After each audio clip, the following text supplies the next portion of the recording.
I want to talk for just a little bit. Obviously, I'm Coach Fee, the New Love Strategist, right? I'm all about helping single Christian women do the work when it comes to finding their person.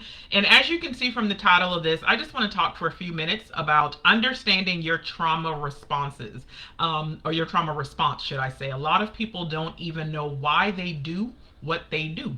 And I want to help you understand why some of your responses, your reactions, your triggers, all of those things, why they are what they are. I realize that a lot of people think that trauma only affects people who have maybe experienced something catastrophic, maybe something like major abuse, something like violence or tragedy or whatever the case might be. And I've spoken before how trauma is so much deeper than that, right? Like trauma is anything that was unexpected, anything that was deeply disturbing, depressing, or distressing that affected you, and it was completely unexpected. And trauma is pretty much like the emotional reaction that your body now is going to have to it. It's going to be stored in your mental, and of course your brain is going to go out of its way to protect you from experience anything like that again. So therefore a lot of your decisions are subconsciously made, but it's really just your brain doing what your brain was created to do, right?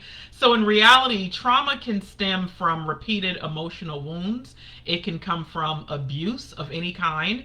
It can come from being abandoned as a child. It can come from being neglected, rejected. If there was any instability in your childhood, it can come from betrayal, from criticism, neglect, any type of painful experience, right? Anything that you perceive or your body perceived to be traumatic that it wasn't expecting, or if it was the opposite of what you actually needed, then that is where trauma stems from. So what I also like to make sure that people understand is that trauma doesn't just impact what happened to you, right? It is so much deeper. The thing that happened, it was traumatic, but trauma is more so how you learn to survive based off of what it was that took place. So a lot of the behaviors that we now have that exist in our lives today, the way that we carry ourselves, the way that we speak, the way that we think, the way that we act, all of those are tied to what it is that we actually endured. And a lot of times we blame it on personality types and things like that, but in all actuality, they're nothing but survival responses. So whatever happened to you, you are now responding in a certain way, simply trying to survive. You are in self-preservation mode. And while a lot of times people think that's a good thing, it's not. Because once you've experienced something traumatic again, if you don't want to go through it again, you're going to go out of your way. You're going to be hyper vigilant on not experiencing said thing again, right? You're going to sometimes now shield yourself from things that are actually healthy, things that can be beneficial. This is why I see a lot of women who choose not to date. They don't ever want to be in another relationship, all because they were so badly hurt before. Or even pain from your childhood, pain from a parent, anything like that. Maybe you're afraid that nothing is going to go well for you, so now you're one of those people that actually will self-sabotage, or you procrastinate, all because you don't want to feel that pain. You don't want to go through the rejection, the abandonment, the failure, whatever. You're just trying to survive, even if your mechanisms are some things that are not healthy and things that are not beneficial. So, understanding trauma response. What is a trauma response? Trauma responses are the automatic protective strategies that were developed by your nervous system. It is now what you subconsciously automatically do because you are trying to protect yourself. It's not necessarily it's not a character flaw, right? It has nothing to do with your personality. Trauma responses are designed to keep you safe. They're designed to protect you emotionally, mentally, and or physically. Like I said, your brain has one job, and it is to protect you. Anything that you have not dealt with or healed from in your past or your childhood, right? Then that means now your brain is like, oh, we got to make sure that never happens. We know how that made us feel. So again, that's where the hypervigilance comes into play. And the problem is that too many people continue using these responses long after the threat is gone. And again, that's what hypervigilance is. Like, you're thinking that there might be a threat or the possibility of a threat. So you're going out of your way to protect yourself.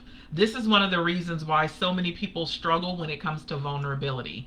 Because vulnerability is saying, like, you are pretty much opening yourself up to being hurt. Again, whether it's physically, emotionally, and or mentally, it's like, nope, can't let that happen. This person or this thing could potentially hurt me. This might hurt me in some way. This might be detrimental to my well being. I have to protect myself. So, a lot of women who are in self preservation mode, they are wanting to protect themselves, and that's why they refuse to be vulnerability. I always find it so interesting how so many women say that a lot of men today are emotionally unavailable. But what I've noticed with private coaching is that a lot of the women who say that, they are themselves emotionally unavailable. They are the ones who are struggling with vulnerability. They are the ones who are opening or struggling when it comes to opening up. They're the ones that struggle with having meaningful conversations. This is how women can find themselves in a relationship for years, one that's not growing in any way, but it's safe because she doesn't have to reveal a lot. She doesn't ask certain questions because she's afraid of what the answer might be. So she's enjoying the place of just, okay, everything is cool, we get along, everything is great. Not realizing the relationship is not progressing. Not realizing her and the man are not aligned. Not realizing that the relationship is not going anywhere. And it's all because of self-preservation mode. If I don't say this, if I don't ask this, if I don't do this, if I don't reveal this, then all is going to go well and there is no threat. So like I said, a lot of people, they continue using a lot of their responses, the trauma responses, even when there is no threat.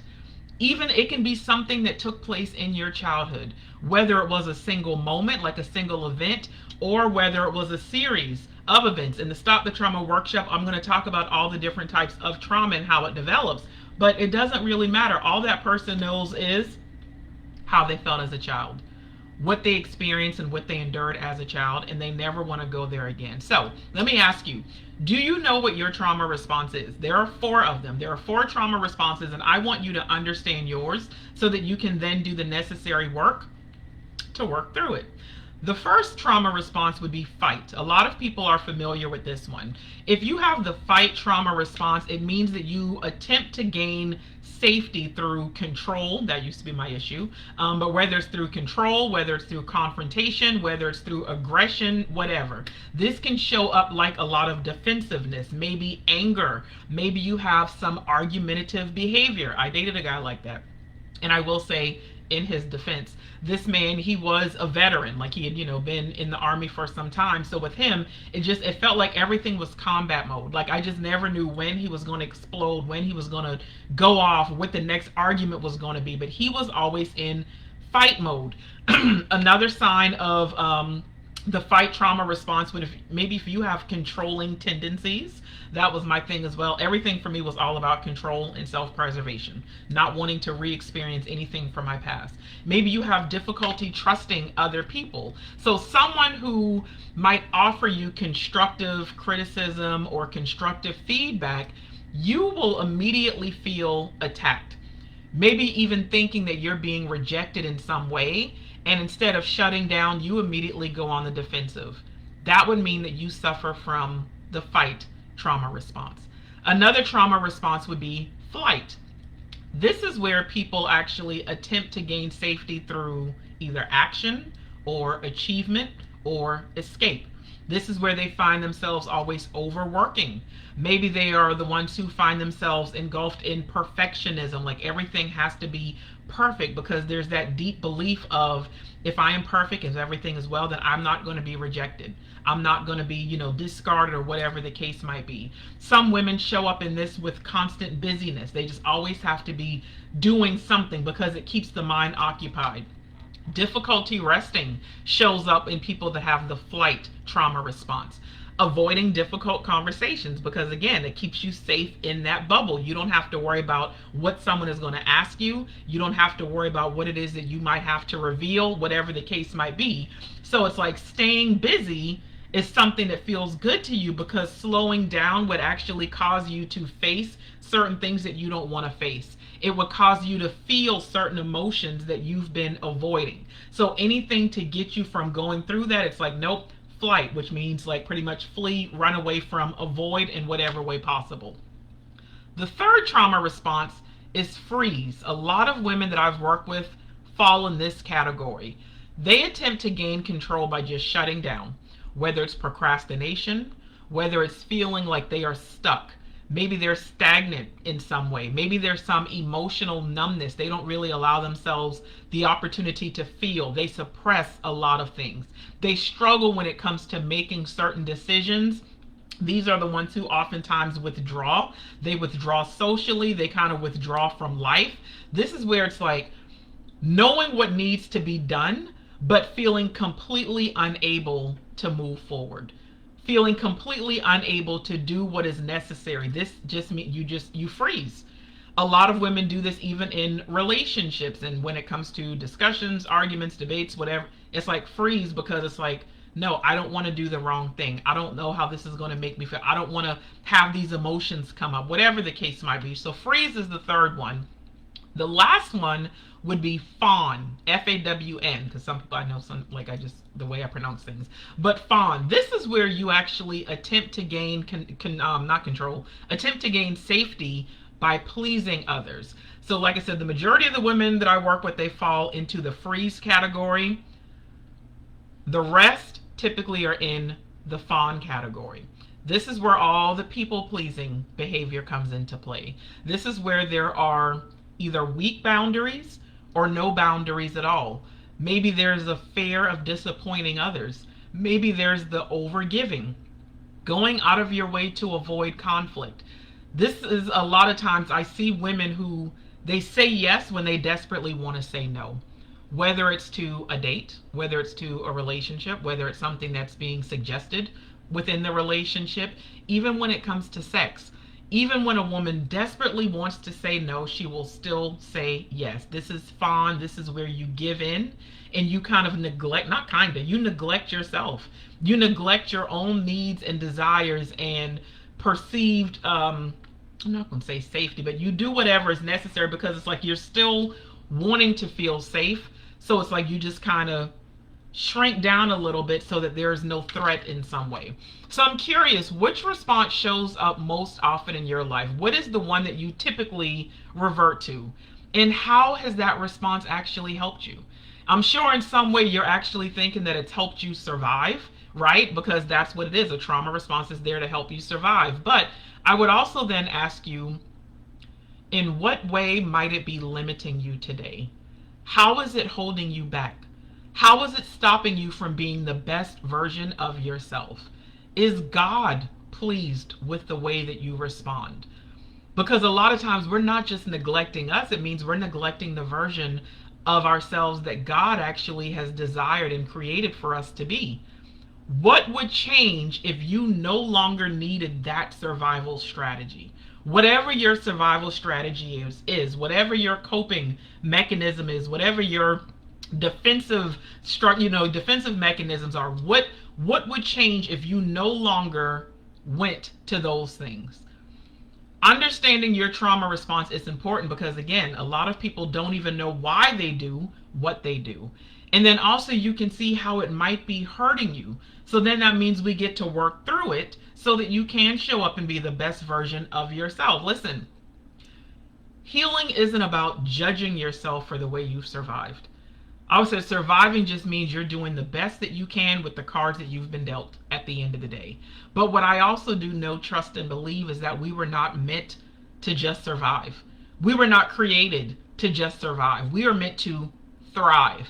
Remember how Jesus says that the enemy is out to steal, kill, and destroy? He says, but I have come so that you can have life more abundantly. If you are just surviving, that means you are not experiencing the abundant life that Christ came for you to have. So we're going to leave the past in the past because today is a new day and you now have an opportunity to thrive. Don't you want to thrive? Like, that's what it's all about. So again, it's not judging yourself for how you survived, whatever your strategies, your responses, your protective measures, your defense mechanisms, whatever. Right now, it's all about understanding why you develop those patterns to begin with and then learning healthier ways to respond at the end of the day. As I always say, awareness is the first step and awareness changes everything. Awareness is the first step towards freedom. And y'all know I'm all about the freedom. I'm all about the transformation. for those who have been in this group or watching videos for some time, I would always start off like videos and post and stuff saying, hey, my butterfly. So I'm like, hey, we are all in that period of transformation at the end of the day.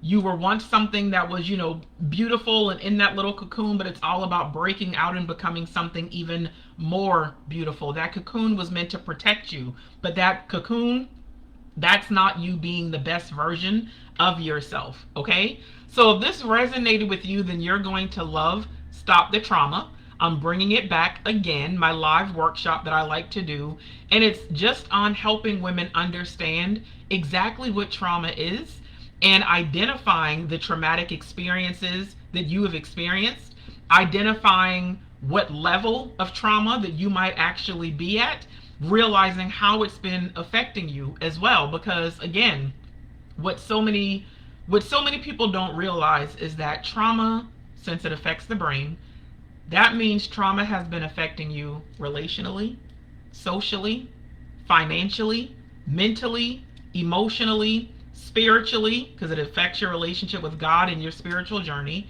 It also affects you physically. There are so many different conditions and diseases and things like that that are coming up nowadays, and they're all linked to trauma. They're linked to stress. So many of the autoimmune diseases that are linked now to trauma. I was diagnosed with fibromyalgia several years ago. Fibromyalgia is like a nervous system that has been stuck in fight or flight mode, because for the longest time, fight or flight were like the main trauma responses. Freeze and fawn came later on. But even with fibromyalgia, it's from untreated trauma. There are so many different ways physically that trauma actually affects us. And I'm going to go deeper into that in the workshop, because I want to make sure that women are aware, and so that they realize why they need to deal with it. And on top of that, then actually helping you deal with it. So in that workshop, like I said, we're going to go deeper into what trauma actually is. We're going to look at how it affects your mind, your body, your soul, your relationships, your decisions, your confidence, your dating life, your faith, your future. But most importantly, I want to make sure that you know how to begin breaking free from that grip that trauma has had on you. Because we are no longer slaves to anything. Christ came for us to experience freedom, and that means that it's time for you to start walking in that now. So if I'm not mistaken, I think I did pin the comment there. Yep, the comment, it is pinned right there in the comments for those who are watching this live in the Stash Tribe. If you want in, come on in the room. thenewlovecollective.com/STT for Stop the Trauma live next Saturday. As long as you pre-register, you will get access to the replay. I'll make sure that you also get your trauma healing journal as well. And we're going to stop the trauma once and for all. If you have any questions, of course, feel free to shoot me an email, a DM, drop a comment, do whatever is necessary. But more than anything, I do hope to see you in the room, because if you've watched thus far, that means something resonated. That means something stood out, and that means that there's some work to be done. So let's get the work done. All right? Talk to you later. Bye.